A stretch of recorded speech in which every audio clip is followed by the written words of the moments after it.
On a-tu hâte de revenir à la normale? Hein? Il me semble que les choses coulent plus facilement dans le temps, dans des conditions normales de partage.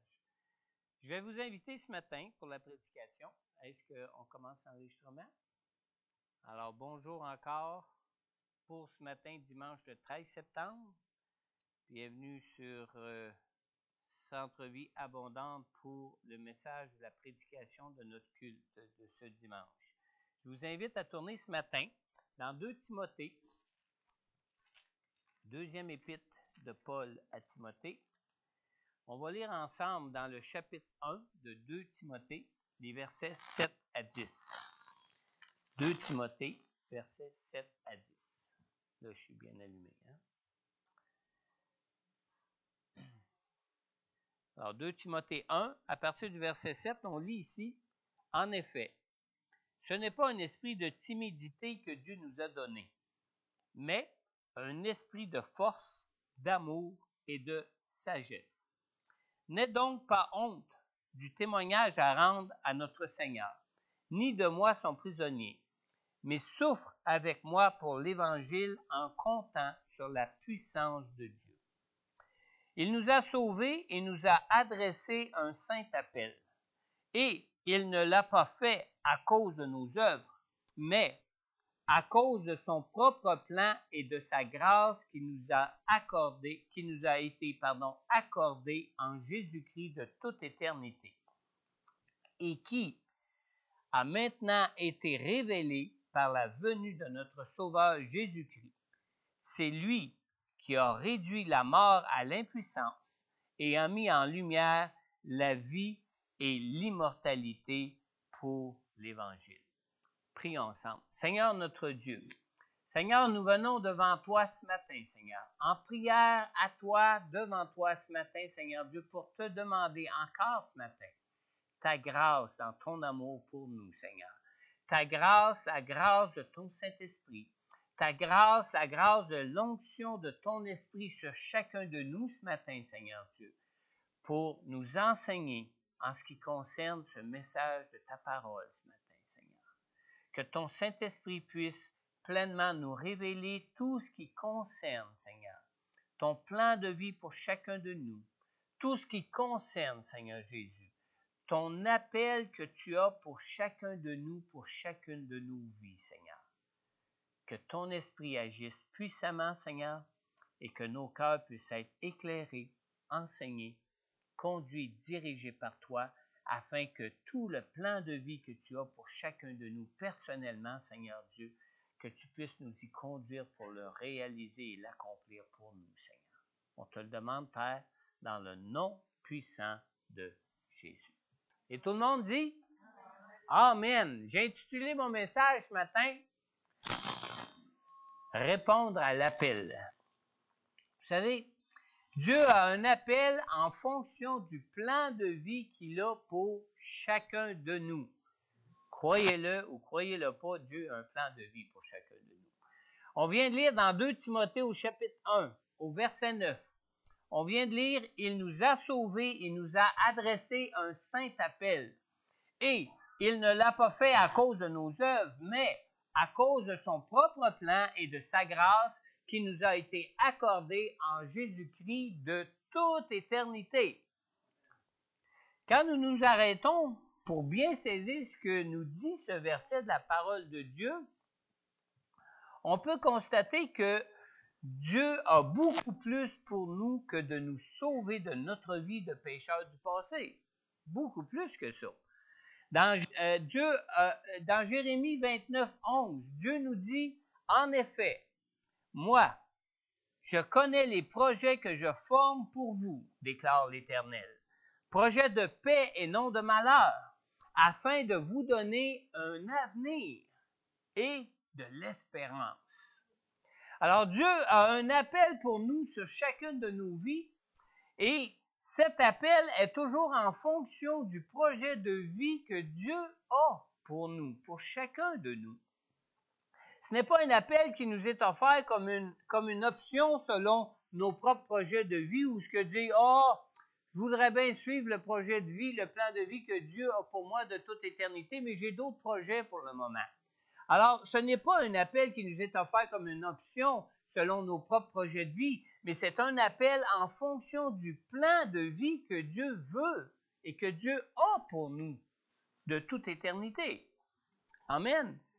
Quand Dieu nous sauve, il ne nous sauve pas seulement pour nous rendre libres de la puissance de la destruction du péché qui nous empêche de goûter pleinement à la vie. Non. Mais quand Dieu nous sauve, c'est aussi pour accomplir le plan de vie qu'il a de toute éternité pour nous. Dans le psaume 139, on lit dans le verset 13 et dans le verset 16, nous avons ici cette vérité concernant le plan de Dieu pour nos vies qui dit « C'est toi qui as formé mes reins, qui m'as tissé dans le ventre de ma mère. Je n'étais encore qu'une masse informe, mais tes yeux me voyaient, et sur ton livre étaient inscrits tous les jours qui m'étaient destinés avant qu'un seul d'entre eux n'existe. » Dieu nous connaissait déjà avant même de nous créer dans le sein de notre mère. Alors, dans sa volonté pour nos vies, Dieu a un plan qu'il veut voir s'accomplir pour nous. Un plan qui nous assure un avenir certain pour nos vies.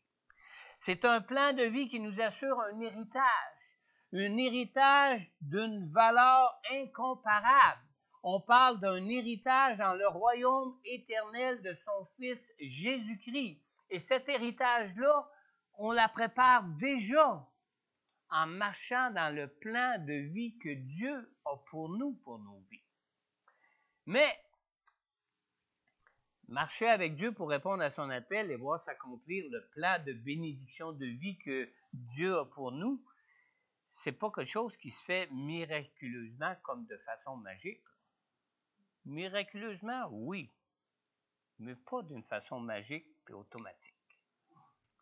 Le processus du salut de Dieu en Jésus se résume grossièrement à 3 points. Ces 3 points ici. D'abord, par sa grâce qui nous est offerte en Jésus, Dieu nous sauve en nous pardonnant. Ça, c'est la première étape du processus, le premier point. Deuxièmement, une fois que Dieu nous a sauvés dans sa grâce en nous pardonnant, Dieu nous libère de la puissance du péché qui nous rendait incapables avant d'être sauvés, pardonnés pour être en relation avec lui, qui nous rendait incapables de marcher avec Dieu dans nos vies. Amen.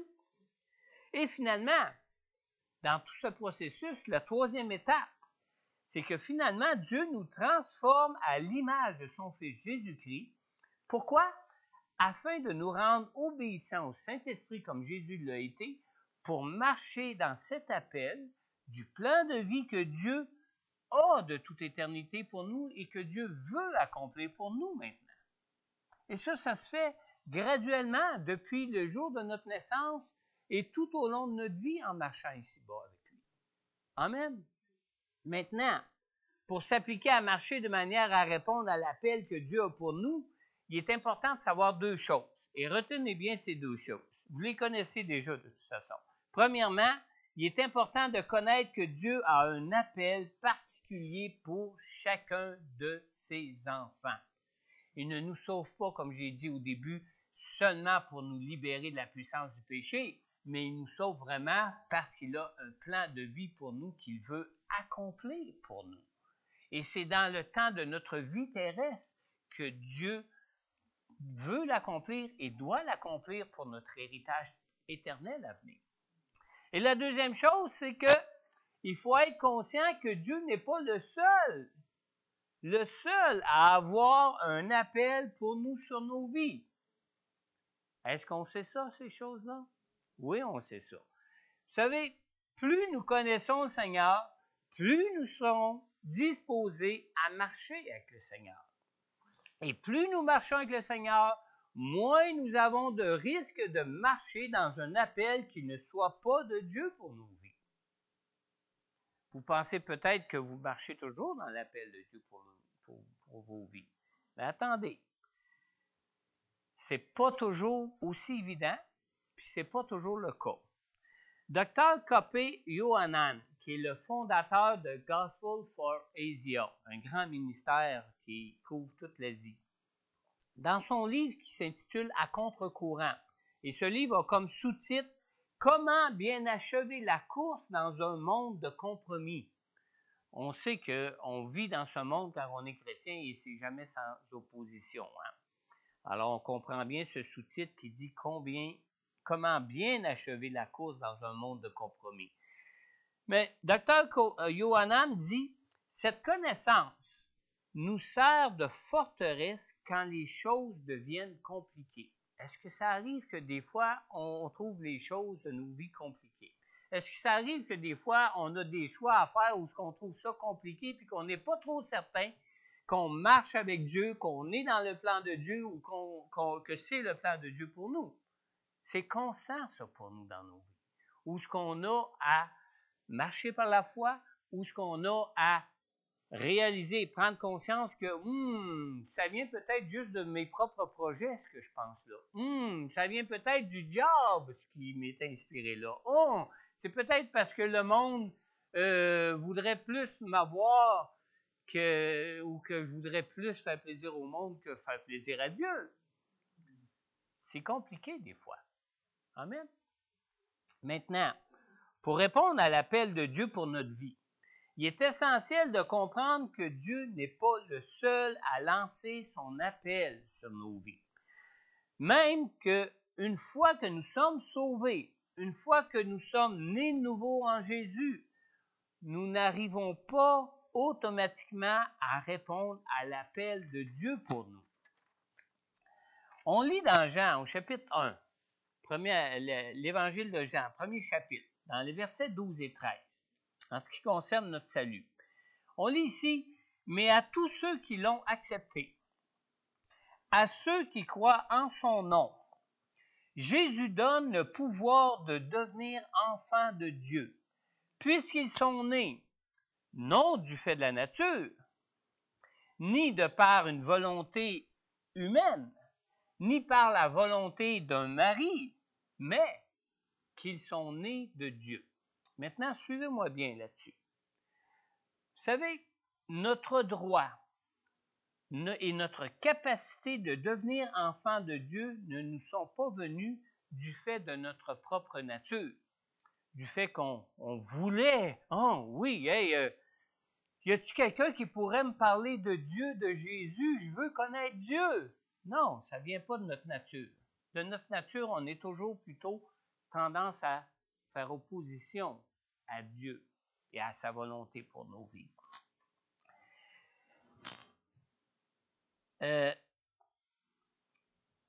Ça ne vient pas de notre propre nature, si on peut dire autrement, de notre propre volonté. Ça ne vient pas non plus ni par une volonté humaine ou d'un mari, mais ça vient plutôt de Dieu. Si Dieu ne serait pas venu à nous pour nous sauver, jamais nous serions allés à lui. Si Dieu ne serait pas venu à nous pour nous sauver, jamais même nos parents nous auraient envoyés à Dieu. Si Dieu ne serait pas venu à nous pour nous sauver, jamais même nous-mêmes nous aurions cherché à aller de nous-mêmes à Dieu. C'est ça que ça veut dire ici. C'est que ça nous vient de Dieu parce que c'est Dieu qui, lui, a un plan de vie pour nous.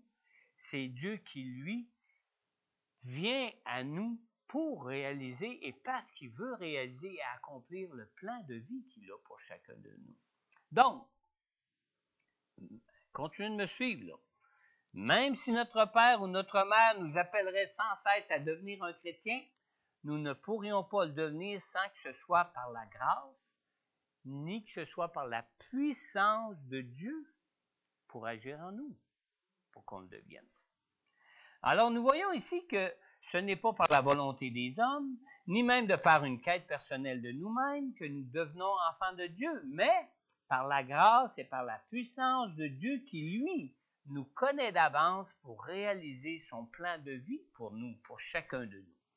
Et de façon semblable, en ce qui concerne notre appel de marcher dans le plan de Dieu pour nos vies, de façon semblable, si nous marchons dans l'appel de Dieu plutôt que de marcher en vue de répondre à notre propre volonté ou à celle de tous et de chacun autour de nous, De la même manière que pour notre nouvelle naissance, nous pourrons ainsi voir la grâce et la puissance de Dieu être manifestées dans nos vies. Et à l'inverse, évidemment, si nos choix pour nos vies se font en fonction de notre propre volonté, ou si les choix de nos vies se font en fonction de la volonté des gens qui nous entourent, plutôt que selon l'appel que Dieu veut pour nous, jamais le plan de vie de Dieu ne pourra arriver à son accomplissement. Vous comprenez bien? Vous m'avez bien suivi? Ainsi, face à nos choix de vie, nous avons trois choses à nous rappeler. Trois choses à nous rappeler. Premièrement, la première chose, c'est que le monde fait constamment entendre son appel pour nous inclure dans ses projets, non pas en fonction du plan de vie de Dieu pour nous, mais en fonction de sa propre vision de la vie, la vision de la vie des gens du monde. Deuxième chose, c'est que notre propre nature humaine se fait aussi constamment entendre pour nous emmener à réaliser nos propres ambitions pour nos vies, plutôt que de chercher à marcher dans le plan de vie pour nos vies. Et la troisième chose, c'est que le diable ne cesse jamais de nous interpeller à marcher soit selon le monde, soit selon notre propre volonté, plutôt que selon l'appel que Dieu a pour nous, pour nos vies. C'est vrai? Amen. Pour aider peut-être à illustrer ça ou à comprendre ça un peu mieux, j'ai eu dans mon cœur de vous partager ce qu'on lit en ce qui concerne l'histoire de l'Église à ses débuts, qu'on trouve dans Acte 6, les versets 1 à 7.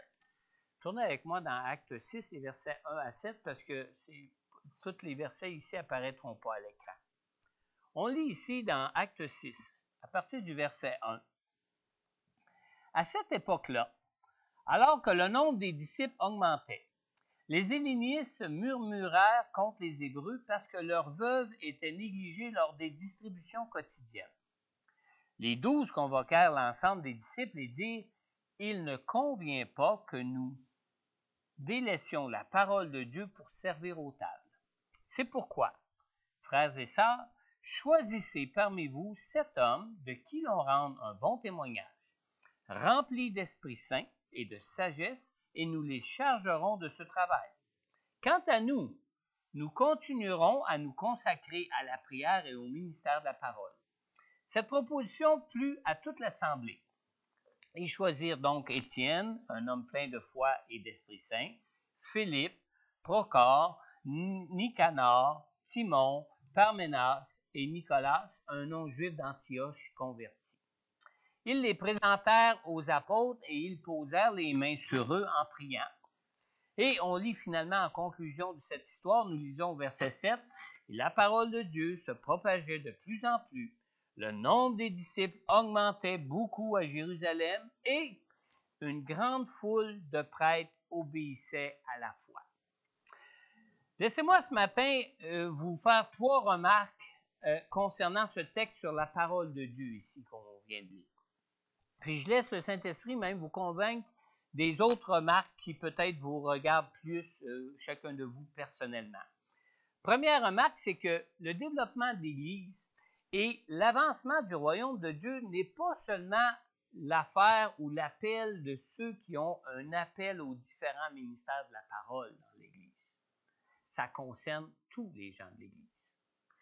Deuxième remarque, c'est que chacun a un appel pour remplir un rôle pour le développement de l'Église et pour l'avancement du royaume de Dieu ici-bas.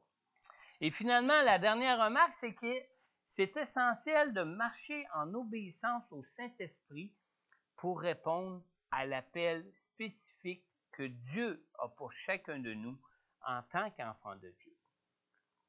Je pense à ce sujet-là, j'ai mis à l'écran le verset 2 qui dit « Il ne convient pas que nous délaissions la parole de Dieu pour servir aux tables. » C'est ceux qui ont le ministère de la parole qui disent ceci. Vous savez que Dieu a donné à son Église des apôtres, des prophètes, des enseignants, des pasteurs et des évangélistes. tous les ministères qui concernent la parole de Dieu, de propager la parole de Dieu. Mais il nous dit ici, ben nous, on a un appel spécifique qui est d'adresser la parole de Dieu. Alors, c'est pas convenable qu'on soit pris pour servir aux tables, alors que l'Église grandit, alors qu'il y a des besoins qui se pointent dans l'Église, on ne peut pas tout faire. Alors, ce n'est pas réservé seulement à ceux qui sont en autorité dans l'Église, à ceux qui ont des ministères de la parole, différents ministères de la parole de l'Église, d'avoir un appel pour servir l'Église de Dieu. Mais c'est adressé à tous. Et la deuxième chose, c'est qu'au verset 4, ça dit « Quant à nous, nous continuerons à nous consacrer à la prière et au ministère de la parole. » Alors, on a chacun des appels spécifiques, et pour chacun des appels spécifiques, on doit y être consacré pour répondre à l'appel de Dieu. Et non pas s'étendre à répondre à tous et à chacun selon le désir et la volonté de chacun. Amen. Marcher dans l'appel de Dieu dans nos vies implique de marcher à la manière de Dieu. On a lu dans le verset 8 de 2 Timothée 1 au début, « N'aie donc pas honte du témoignage à rendre à notre Seigneur, ni de moi son prisonnier, mais souffre avec moi pour l'Évangile en comptant sur la puissance de Dieu. » Alors, marcher à la manière de Dieu, c'est compter sur la puissance de Dieu. C'est compter sur la présence de Dieu avec nous pour réaliser et accomplir, répondre à l'appel que Dieu peut avoir pour chacun de nous dans nos vies en comptant sur sa puissance et sur la manifestation de sa puissance, de sa présence avec nous. Alors, on ne peut répondre à l'appel de Dieu pour nos vies en faisant les choses à notre manière sans compter sur Dieu, sans compter sur sa présence avec nous. Seule la manifestation de Dieu avec nous-mêmes peut nous permettre de répondre à cet appel. Pour vous en donner un exemple ou en donner une référence, on peut penser par exemple à la multiplication des pains. Jésus a appelé clairement ses disciples. « Nourrissez-les vous-même. » Et les disciples se sont tournés les uns vers les autres et ont dit « oui, mais avec quoi qu'on pourrait les nourrir? » Jésus était là pour faire la différence. Jésus était là pour agir et manifester sa puissance pour que l'appel qui leur était donné de nourrir la grande foule soit accompli. Qu'est-ce qu'on fait quand on voit un appel de Dieu, qu'on entend un appel de Dieu pour nos vies? On dit « Ah, j'ai jamais les moyens de faire ça. J'ai jamais le temps de faire ça. J'ai jamais la capacité de faire ça. » C'est pas à nous qu'il faut regarder quand on reçoit un appel de Dieu sur nos vies. C'est à Dieu, parce que c'est lui qui va l'accomplir. Parce que c'est par lui que ça s'accomplit.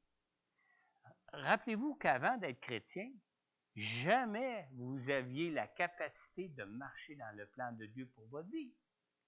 C'est juste depuis qu'on le connaît qu'on sait qu'on a été changé et transformé pour devenir de plus en plus à l'image de Dieu dans nos vies.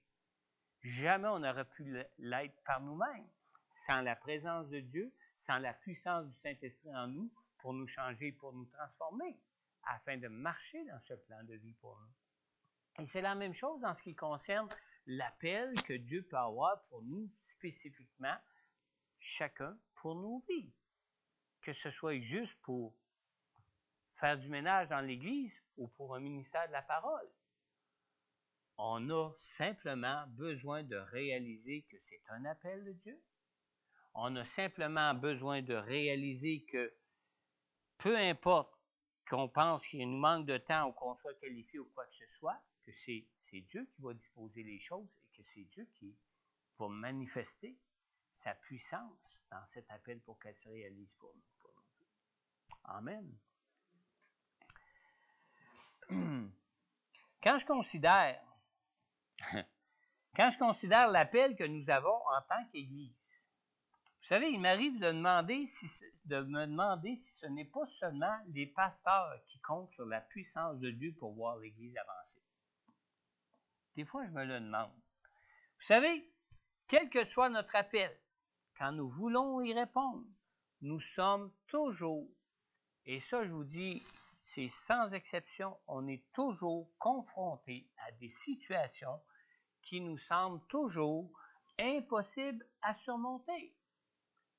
Le temps nous manque, le moment est mal choisi, on ne se sent pas capable, il arrive toutes sortes d'imprévus, et mettez-en. Ce n'est pas le diable qui va vous ouvrir la voie à marcher dans l'appel de Dieu pour vos vies. Ce n'est pas le monde non plus qui va vous ouvrir la voie à marcher dans l'appel de Dieu pour vos vies. Puis vos petits propres projets de vie personnelle, souvent eux-mêmes, ferment la porte à l'appel de Dieu parce qu'on a des options personnelles qu'on aimerait voir prendre place dans nos vies qui sont peut-être pas ou qui font peut-être pas partie du plan de Dieu pour nos vies. Amen. Mais c'est toujours comme ça. Il ne faut pas s'imaginer qu'en Jésus, que le monde, que notre chair et que le diable n'ont plus aucune influence sur nos vies. C'est faux. Et au contraire, souvent, cette influence-là grandit. Moi, avant de donner ma vie au Seigneur Jésus dans ma vie, je n'ai jamais rencontré le diable qui venait contre moi. Jamais. Au contraire, il était dans mon dos et il me poussait. Hein? Et c'est comme ça, en ce qui concerne de reconnaître un appel de Dieu sur nos vies, pour le servir, où ce que le diable il est plus en arrière pour nous pousser, il va se placer devant nous pour mettre toutes sortes d'obstacles devant nous pour qu'on puisse aller contre cet appel pour nos vies. Alors, du moment qu'on cherche à répondre à l'appel de Dieu sur nos vies, l'opposition ne manque jamais de se manifester et les combats sont là. Même si on en est conscient, ça nous place toujours dans des situations de combat où ce que Dieu nous demande d'exercer notre foi, dans des situations de combat où ce que le Seigneur nous demande aussi de faire un choix. Et c'est nous qui faisons le choix. Ce n'est pas lui qui va le faire à notre place. Amen. Répondre à l'appel de Dieu pour notre vie n'est pas comme s'engager dans une profession ou dans un métier ou dans un travail quelconque. Le choix d'un emploi ou d'une profession est toujours relatif en raison de nos préférences et de nos aptitudes. Tandis que répondre à l'appel de Dieu se fait plutôt en raison de Dieu, en raison de sa grâce et en raison de la manifestation de sa puissance qui est libérée en Jésus pour nous. Alors, considérez bien ceci. En ce qui concerne un emploi ou une profession est quelque chose que nous choisissons. L'appel pour servir à la gloire de Dieu dans nos vies, c'est une chose que Christ choisit pour nous. Et Christ a choisi pour nous parce que Dieu a ça en plan avant même notre création dans le sein de notre mère, de toute éternité. Alors, il n'y a pas d'autre meilleur choix que celui-là. Parce que le plan de Dieu pour nous, c'est un plan de grâce, de bénédiction, comme jamais on pourrait en penser d'aussi bon. Amen. Aussi, un emploi ou une profession dépend de nos capacités, dépend de nos affinités, dépend de nos talents aussi. Tandis que répondre à l'appel de Dieu dépend de notre foi et de notre disposition de cœur envers Dieu pour nous rendre disponibles pour servir le Seigneur. Dans un travail aussi, ou un accomplissement séculier, nous nous attendons à recevoir quelque chose en retour. Vrai? Moi, je ne connais pas personne qui s'engage dans un travail puis dire comment ça paye. Hein? C'est tout à fait normal. C'est le but du travail. Alors, dans un travail ou un accomplissement séculier, nous nous attendons à recevoir quelque chose en retour, soit un salaire, soit une récompense, soit des bienfaits ou certains avantages, ou du moins de la reconnaissance. Parce que même des bénévoles aiment que leur bénévolat soit reconnu dans ce qu'ils accomplissent, dans le travail qu'ils peuvent accomplir, dans le service qu'ils peuvent donner. Mais, quand on répond à l'appel de Dieu, répondre à l'appel de Dieu, c'est s'attendre à donner et à se donner sans attente en retour. C'est très différent, ça. Et ça, croyez-moi, ça joue beaucoup dans notre propre volonté face au choix qu'on a à faire pour répondre à l'appel de Dieu par rapport à notre nature humaine. Hein? on aime bien avoir la reconnaissance pour ce qu'on peut faire. Et puis, c'est souvent les choses sur lesquelles le diable va chercher à nous influencer pour dire, bon, ça va te donner quoi tout ça? Ça ne donnera rien. C'est pas pour toi que tu le fais. C'est pas pour recevoir quelque chose en retour que tu le fais. Mais c'est parce que tu aimes Dieu et tu es prêt à donner à Dieu comme lui-même s'est donné pour toi. Un travail bien fait aussi suscite le respect de tout. Mais, le respect de tous, pardon. Mais répondre à l'appel de Dieu rend honneur et hommage à Jésus-Christ, à Dieu. Parce que n'oubliez pas que dans tout accomplissement pour Dieu, c'est par la grâce de Dieu qu'on peut le faire. Et non seulement c'est par la grâce de Dieu qu'on peut le faire, mais c'est aussi par la puissance de Dieu que ça nous est permis de le faire. Parce que de par nous-mêmes, si on pourrait le faire par nous-mêmes, on ne le fait plus pour Dieu. Amen. À notre travail, nous donnons pour obtenir quelque chose en retour. Et répondre à l'appel, c'est retourner à Dieu quelque chose qui nous a déjà été donné. Alors, on fait juste rendre à Dieu un peu de tout ce qu'il nous a déjà donné dans nos vies. Le travail nous mérite une récompense temporelle, mais répondre à l'appel nous procure des récompenses éternelles. Ça, c'est difficile à saisir. C'est difficile à saisir, pourquoi? Parce que quand vous vous engagez dans un emploi ou un travail, ben, quand il arrive le jour de paye, normalement la semaine après ou aux 2 semaines, c'est hey, j'ai hâte d'avoir ma paye. Mais quand on sert le Seigneur, la paye n'est pas demain, dans une semaine ou dans 2 semaines. La paye va être juste au jour de notre résurrection. Il faut savoir être patient, persévérant, puis il faut avoir de la foi pour l'attendre. Amen. Amen. Mais ce qui est important de se rappeler, c'est que nous avons tous un appel de Dieu sur notre vie. 1 Timothée 2,4 dit « Dieu, notre Sauveur, désire que tous les hommes soient sauvés et parviennent à la connaissance de la vérité. » C'est-tu vrai, ça? Que Dieu veut sauver tous les hommes? Oui. Mais, comme on sait, tous n'acceptent pas le salut de Dieu. Vrai? Tous ne répondent pas à l'appel du salut de Dieu pour être sauvés, pour parvenir à la connaissance de la vérité qui est offerte en Jésus.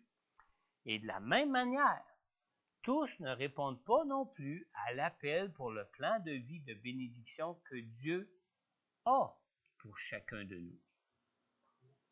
Vrai? Dieu a en vue la vie éternelle pour chacun des hommes et des femmes de ce monde qui disparaîtra un jour. Ce monde-là, pour lequel on fait bien des pieds et des mains, qu'on s'active de jour en jour à toutes sortes d'activités et à toutes sortes de choses, c'est un monde qui va disparaître. Mais en ce qui concerne les services, où ce qu'on répond à l'appel de Dieu sur nos vies, c'est des choses qui vont demeurer éternellement. Une œuvre pour la vie éternelle. Et pour chacun des hommes et chacune des femmes qui cherchent à répondre à cet appel, Dieu a en vue un héritage éternel dans le royaume éternel de Jésus-Christ, son Fils. Amen. Maintenant, concernant le profil nécessaire pour répondre à l'appel, ce ne sont pas nos qualifications qui déterminent notre appel. Au contraire, c'est notre appel qui nous qualifie pour y répondre. Suivez-moi bien. Lorsque nous savons que Dieu a un appel pour nous, peu importe nos capacités, peu importe nos talents, nous pouvons être certains que Dieu nous équipera en nous donnant le nécessaire pour répondre à notre appel. Sinon, Dieu n'aurait pas ça dans son plan de vie pour nous, s'il ne nous donnerait pas ce qu'il faut. Dieu, c'est de toute éternité le plan de vie qu'il a pour nous. Dieu a un appel pour nous sur nos vies de toute éternité. Et face à cet appel, Dieu a tout ce qu'il faut pour nous équiper pour le plan, pour l'accomplir, pour y répondre. Encore Kopé Yohanan, que j'ai mentionné tantôt, il dit que la personne que vous devenez, les décisions que vous prenez, votre attitude et votre conduite à l'égard de l'œuvre du Seigneur dépendent toutes de cette profonde conviction que vous avez été appelé de Dieu.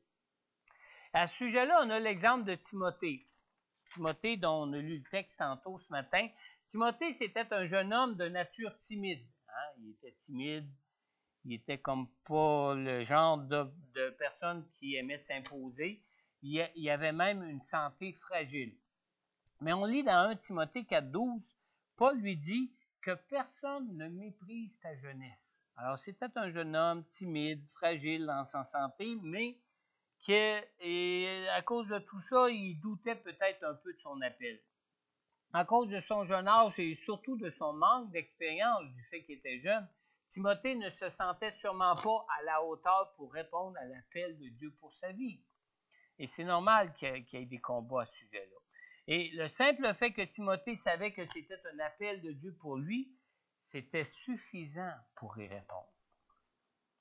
Si votre manque d'expérience, votre manque de qualification, ou même votre manque de disponibilité vous manque ou vous décourage, vous êtes sûrement la personne que Dieu veut utiliser. Pourquoi? Parce qu'il va pouvoir vous utiliser pour servir à sa gloire et non pas vous élever simplement pour votre propre gloire. Amen. Amen. Dieu appelle ceux qui ont la capacité de reconnaître leur inaptitude. Et ça, il le fait pour deux raisons. La première raison, parce que c'est Dieu qui nous équipe et c'est lui qui nous qualifie et qui peut même mettre le temps à notre disposition. Et ça, c'est Dieu qui le fait. Ce n'est pas nous qui pouvons essayer d'arranger les choses pour répondre à un appel de Dieu. C'est Dieu qui place les choses et c'est lui qui nous qualifie. Et la deuxième raison, c'est que Dieu appelle ceux qui ont l'humilité de reconnaître leur incapacité pour qu'ils cherchent à dépendre de Dieu pour répondre à son appel. Comment pourrait-on chercher à dépendre de Dieu pour répondre à son appel si nous croyons avoir en nous-mêmes toutes les capacités pour le faire? On va être les premiers à manquer à vraiment se confier en Dieu pour réaliser cet appel. Vous savez, moi, en tant que pasteur, mon plus grand souci comme dirigeant dans l'Église, c'est quand quelqu'un se présente à moi pour accomplir des tâches et qui se présente à moi avec la prétention d'être mature et capable pour le faire. Bref, que ce soit en termes de qualification, de capacité ou de disponibilité, la plupart du temps, l'appel de Dieu sur nos vies est toujours l'objet d'un défi à relever. Si vous avez peur de relever le défi, c'est normal. C'est là qu'on apprend à marcher par la foi. Mais dans la plupart du temps, dans la plupart des appels qu'on peut avoir de Dieu sur notre vie, c'est vraiment un défi.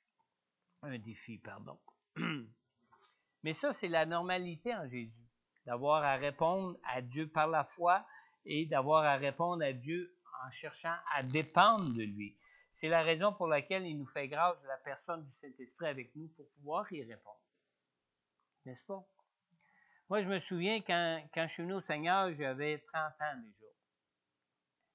Puis, j'ai vite conclu que Dieu pouvait avoir un appel pour moi dans ma vie, puis pas un appel ordinaire, que Dieu pouvait m'appeler pour être pasteur. Mais la difficulté que j'avais, c'est de dire, « Hey, c'est-tu à 30 ans qu'il m'a retourné sur les bancs d'école pour me former pour devenir pasteur? » J'étais marié, j'avais 2 jeunes enfants, j'avais une famille. Hey, ça va prendre du temps. Comment est-ce qu'on va gagner notre vie? Qu'est-ce qu'on va faire avec tout ça?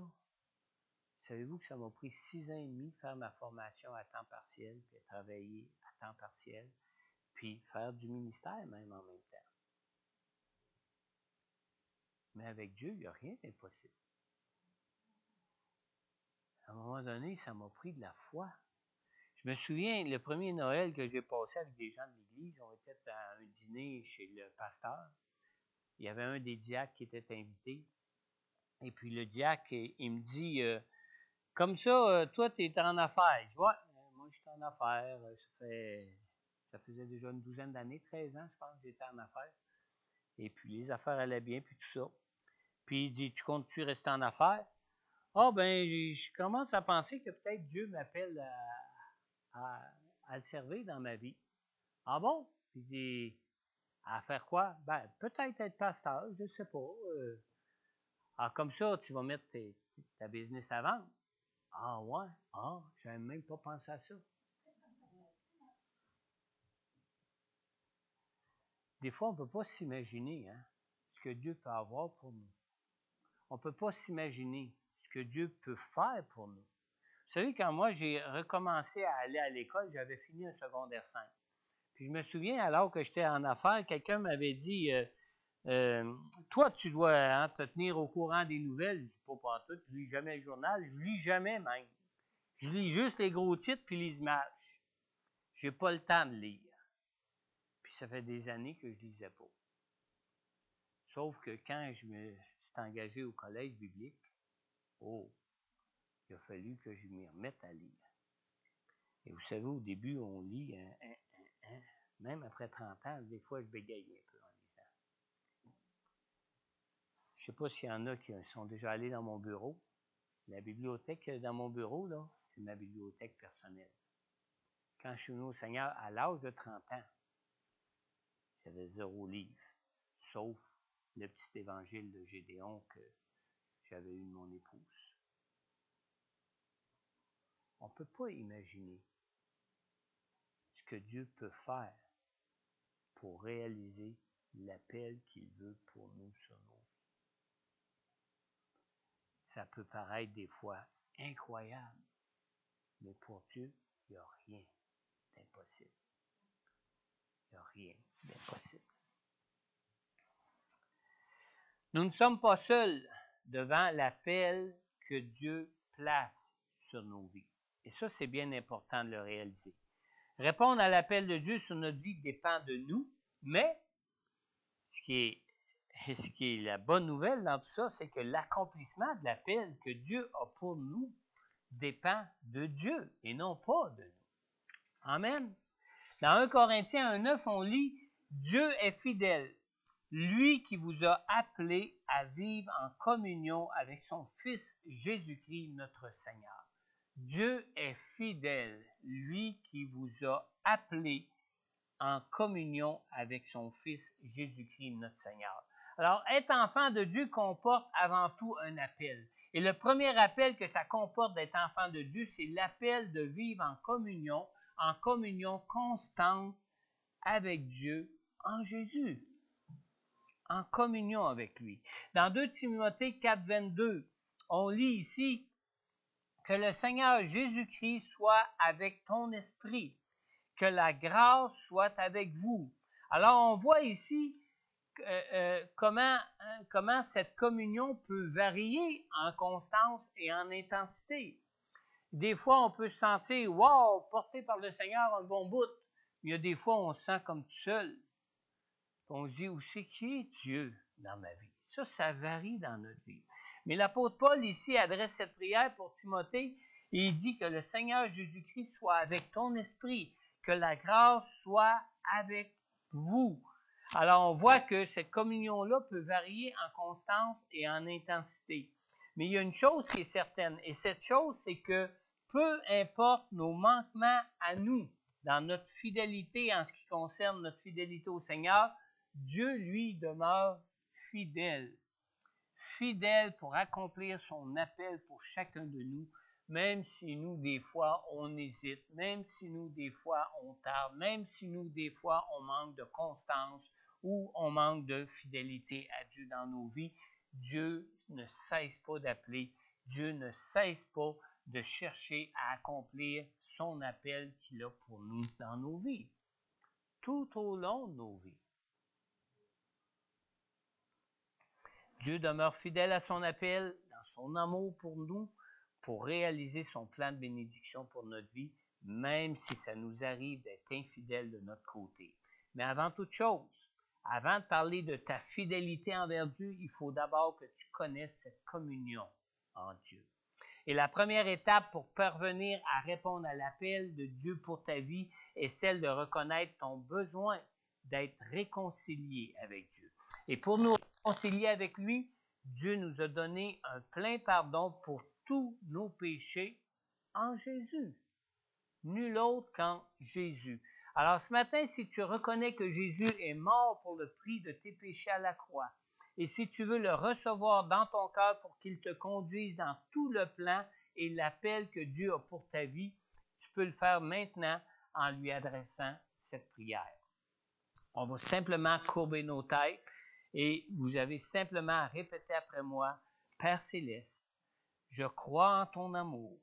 Je crois en Jésus qui a souffert et qui est mort à la croix pour moi. Je reconnais que je suis pécheur. Je reconnais que je ne peux me racheter moi-même de mes péchés pour être réconcilié avec toi et pour être sauvé. Seigneur Jésus, je t'ouvre maintenant tout mon cœur. Je te prie, Seigneur, maintenant de me conduire dans toute la révélation et le plan de vie que Dieu a pour moi. Je te prie, mon Dieu, de me donner la personne de ton Saint-Esprit afin de pouvoir maintenant connaître cette communion avec toi. Et merci, Jésus, de ton œuvre à la croix qui me rend digne d'être enfant de Dieu, même si je demeure encore dans cette nature de pécheur maintenant. Seigneur Jésus, je te prie aussi de me rendre libre de ce monde et de ma propre volonté pour être à l'écoute de ton Saint-Esprit et me laisser ainsi conduire par toi pour ma vie. Et si vous avez fait sincèrement cette prière, vous pouvez dire Amen. Si vous avez fait cette prière pour la première fois, n'hésitez pas à me contacter pour ceux qui sont en ligne, surtout me contacter pour me le faire savoir. Je suis là pour vous soutenir, pour prier pour vous et pour vous accompagner dans votre cheminement dans la foi. Si tu es de ceux qui ont déjà fait cette prière avant aujourd'hui pour recevoir Jésus dans ta vie et que tu aimerais répondre à l'appel que Dieu a pour toi, pour ta vie, pour ceux qui sont en ligne, je vous dis, confessez au Seigneur votre désir d'être à son écoute. Confessez aussi au Seigneur votre besoin de sa grâce, que vous reconnaissez votre besoin de sa grâce et de sa puissance pour répondre à son appel pour vous. Et finalement, confessez-lui aussi votre reconnaissance, surtout pour sa fidélité dans son amour pour lui. Amen. Si vous avez un besoin spécifique concernant votre désir de répondre à l'appel de Dieu pour vous et que vous aimeriez qu'on prie particulièrement pour vous, pour ceux qui sont en ligne, contactez le bureau de l'Église et demandez soit pour moi ou pour Pasteur Corneille selon votre préférence. Si vous appelez puis que vous tombez sur le répondeur, simplement laissez le message avec vos coordonnées pour que l'un ou l'autre, selon votre choix, vous rappelle. On est là pour vous accompagner, on est là pour vous soutenir face à vos doutes, on est là pour vous accompagner dans tous vos combats, quel que soit votre combat dans la foi. Maintenant, pour ceux qui sont présents ici ce matin à l'église, je vous invite à vous avancer à l'autel sur les X ici en avant, avec votre masque évidemment, afin que je puisse prier pour vous personnellement. Merci pour tous ceux qui nous écoutent en ligne. Nous prions pour vous et je vous donne rendez-vous pour notre prochain culte à l'église ou en ligne. Et je vous dis Maranatha. Amen. Persévérez dans votre foi. Le Seigneur revient bientôt. Amen.